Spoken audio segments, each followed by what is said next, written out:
Ladies and gentlemen, you were not created to beg. You were not formed from the dust of the earth, breathed into by the living God, to crawl after what has walked away from you. When she chooses another man, let her go. This is not bitterness, this is not pride, this is truth, and it is freedom. In the garden, the first man lost the presence of the woman not through force or fight, but through a choice hers and his. And God did not stop the moment. He let it unfold. Why? Because he respects free will, even when it breaks hearts, even when it breaks yours. Do not confuse her rejection with your identity. You are not less of a man because she saw someone else and turned away. You are not discarded. You are being redirected. There are things God removes not to harm you, but to heal you.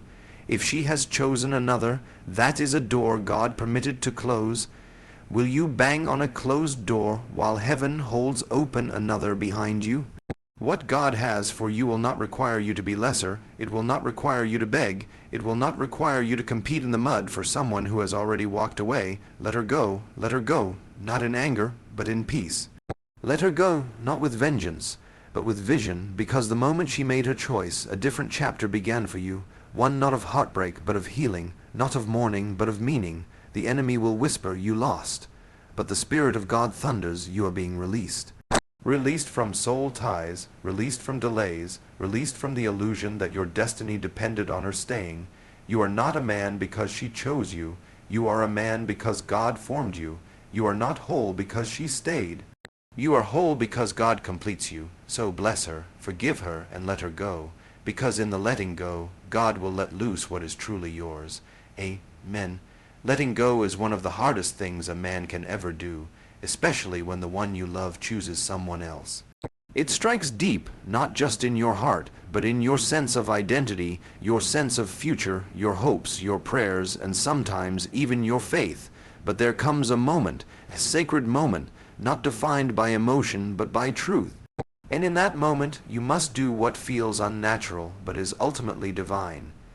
You must release her, and you must do it with reverence. This is not the release of resentment, or the bitter casting off born of anger. This is not rejection cloaked in pride. No, this is something far higher, something sacred. This is honoring the freedom of choice that God Himself gave to every soul. For if God, in all His omnipotence, does not force Himself upon the will of man or woman, who are we to grasp at what chooses to walk away? She made her choice, and in that choice there is a finality you cannot reshape, no matter how strong your love or pure your intentions. We live in a world that celebrates possession, that worships what it can keep and dominate, but the kingdom of God is built on the altar of surrender. What you hold too tightly becomes an idol, and idols always demand blood. Sometimes the blood is your peace, your dignity, your purpose. But when you release someone who has chosen another path, you honor not just her freedom, you honor the order of heaven. Reverence is not weakness. It is strength under discipline. It is the decision to say, God, I do not understand this pain. I do not understand this path. But I trust that you are in control even when my heart feels out of control. That is reverence. That is surrender. That is worship. Letting her go with reverence means blessing her, not cursing her. It means choosing not to rehearse her betrayal or her change of heart like a broken record. It means refusing to let your mind be chained to what is no longer yours. It means not stalking, not pleading, not manipulating. You see, there's a kind of holiness in release. Abraham had to let go of Isaac, his promise, his beloved son, because reverence means trusting God with what is most precious to you. God returned Isaac, but only after Abraham proved he loved the giver more than the gift, and maybe that's what you're walking through now. You were given a gift, a woman, a relationship, a future, and now that gift has walked away. But your test is not whether you can get her back. Your test is whether you can surrender her back to the God who gives and takes away. This act of letting go, when done in the Spirit, becomes a kind of priesthood. You are placing your pain on the altar. You are offering your broken expectations as a burnt offering, and God sees that, He receives that, He honors that. Letting go becomes worship, not just an emotional release, but a spiritual declaration. I will not be bound by what is not mine. I will not fight for what has been removed. I will trust that God is wiser than my heart.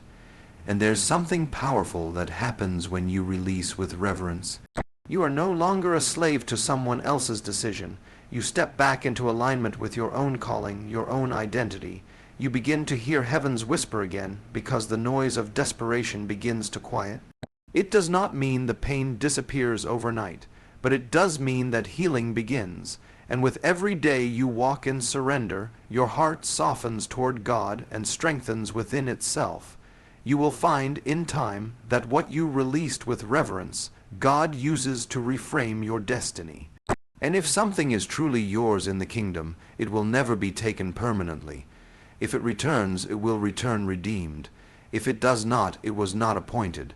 So release her, not as one defeated, but as one who trusts. Release her, not as one discarded, but as one elevated. Release her, not with clenched fists, but with open hands lifted in worship. Because the man who learns to release with reverence is the man God can trust with the next season. And what God has ahead for you will never require you to hold onto something, or someone, that has already let go of you. For when she chooses another man, it can feel like the ground beneath your feet has crumbled. Your thoughts race, your heart aches, and everything in you wants to ask, what was wrong with me? That's the voice of pain, the voice of rejection, the voice of a soul trying to assign blame in the aftermath of heartbreak. But you must learn to silence that voice with a deeper truth. Her choice does not define your identity. Her decision does not rewrite your worth. Too many men collapse into shame when a woman walks away, as if her leaving is evidence of their failure, their inadequacy, or their insufficiency. But let this truth settle into your spirit. You are not who she says you are. You are not who she failed to see. You are who God created you to be, and that identity is untouchable by human rejection. You were a man before she came. You are a man even after she leaves, and you will still be a man of value, purpose, and calling long after the ache fades. You must understand something fundamental. People choose others for many reasons, and often those reasons have nothing to do with your worth. They may choose based on their fears, their needs, their wounds, their desires. Sometimes they choose because they are running from something in themselves, not because they're seeing clearly what's in front of them. When she chooses another man, it may reflect more about where she is in her journey than about anything you did or didn't do. Do not internalize her rejection as a verdict against your masculinity or your value. The moment you allow someone else's choice to dictate your identity, you become a slave to their opinion, and that is a prison God never designed for you to live in. You were created to walk in freedom, not in the chains of another's rejection. Your identity must be rooted in something far deeper, far stronger, and far more unshakable than anyone else's approval. It must be anchored in the truth of who God says you are. He calls you son. He calls you chosen. He calls you beloved. He calls you enough, and no one's departure can silence his voice. When Jesus stood before the crowds, rejected, abandoned, betrayed, he didn't question who he was.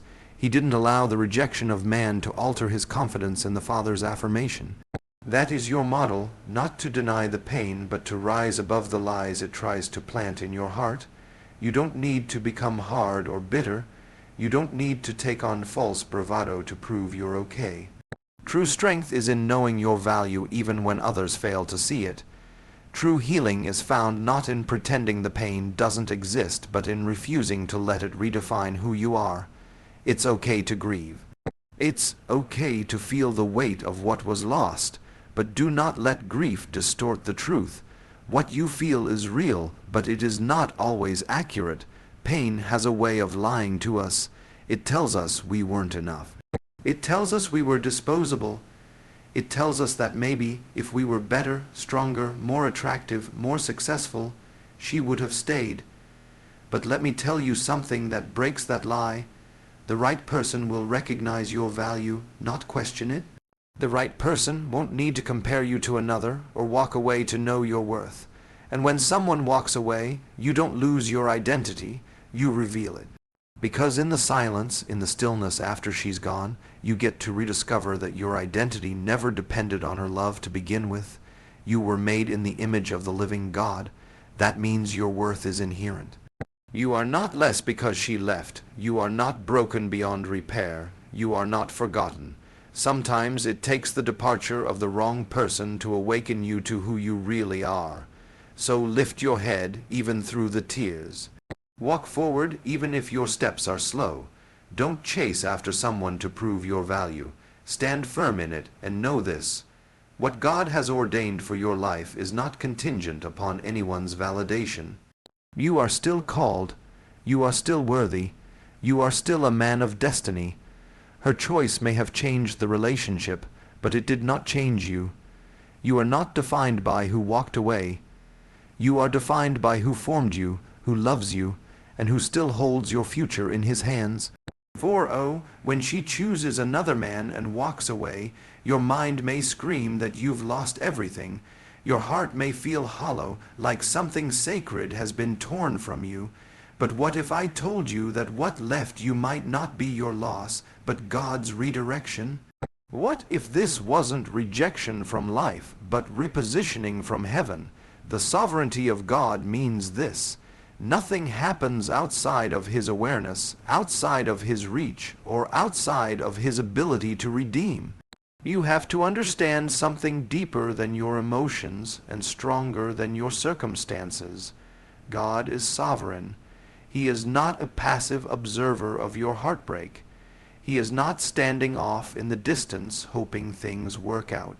No, he is intimately involved in the details, even in the breakup, even in the betrayal, even in the silence that follows.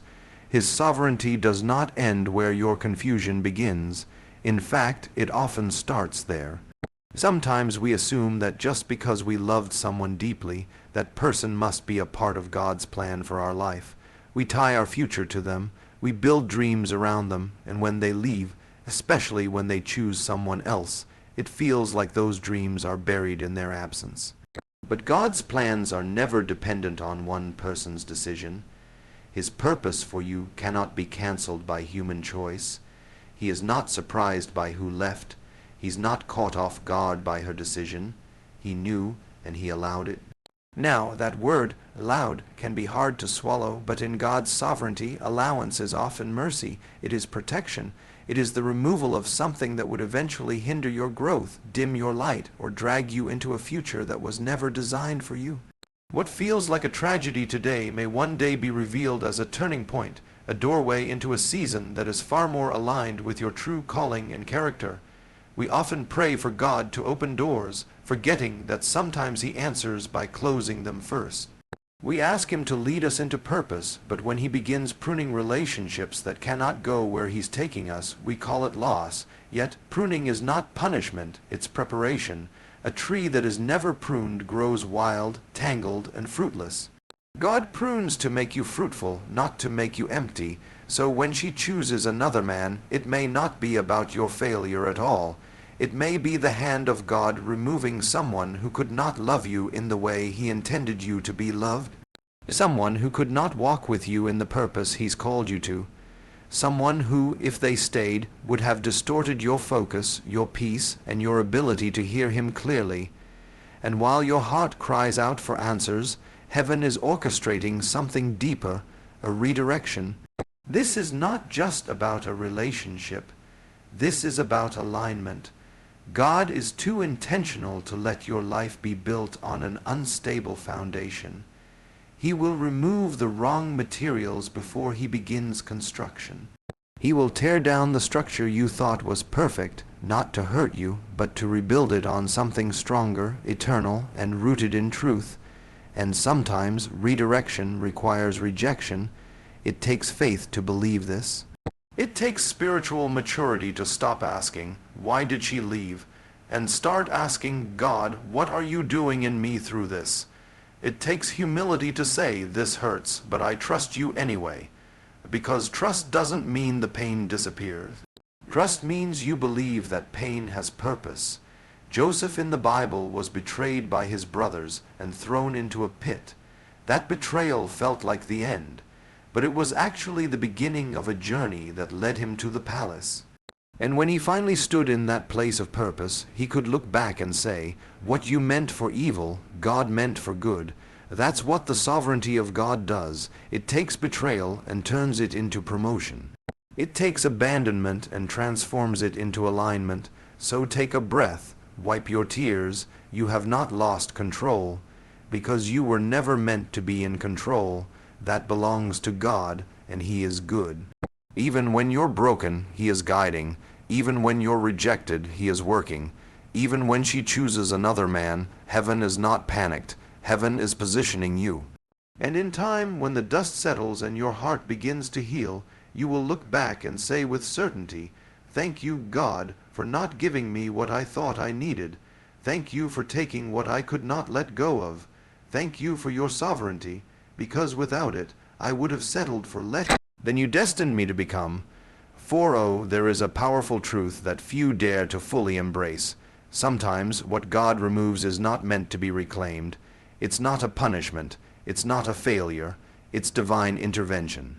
And if God, in His wisdom and love, begins to remove someone from your life, especially someone you deeply loved, then chasing after what He has removed is not love. It's rebellion against His will.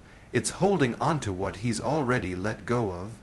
And nothing brings more heartache, confusion, and spiritual stagnation than trying to hold on to what God is releasing. When she chooses another man, it's easy to feel that if you just tried harder, prayed longer, loved better, she would come back. That if you could just explain your worth, prove your loyalty, or remind her of your shared history, she'd return. But sometimes the most dangerous thing you can do is to go after what God Himself is pulling away. God doesn't just call us to receive. He also calls us to release. And there's no faith in clinging to what He's asked us to lay down. There is a point in every believer's life where God will test not just your desire, but your obedience. And obedience isn't proven by how tightly you hold on to your blessing. It's proven by how freely you let go when He says, "It's time." You see, we often cry out for God's will, but we only mean it when His will aligns with our own desires. The real test comes when His will takes you through the valley, through the silence, through the heartbreak. When He says no to the thing you wanted most. When He lets her walk away. You must understand this. If you insist on chasing what He's removed, you'll delay your healing, sabotage your future, and contaminate your spirit. You'll be walking backward while God is trying to lead you forward. You'll be planting seeds in a field He already declared barren, and no matter how much effort you pour into it, nothing will grow because He has already closed that chapter. God will not compete with your idol.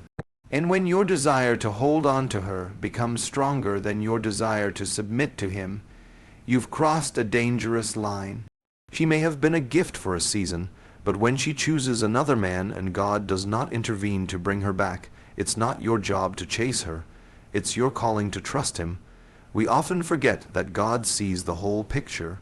You saw the present, He saw the future. You saw love, He saw limitation. You saw forever, He saw a detour, and in His mercy, not His cruelty, He allowed her to walk.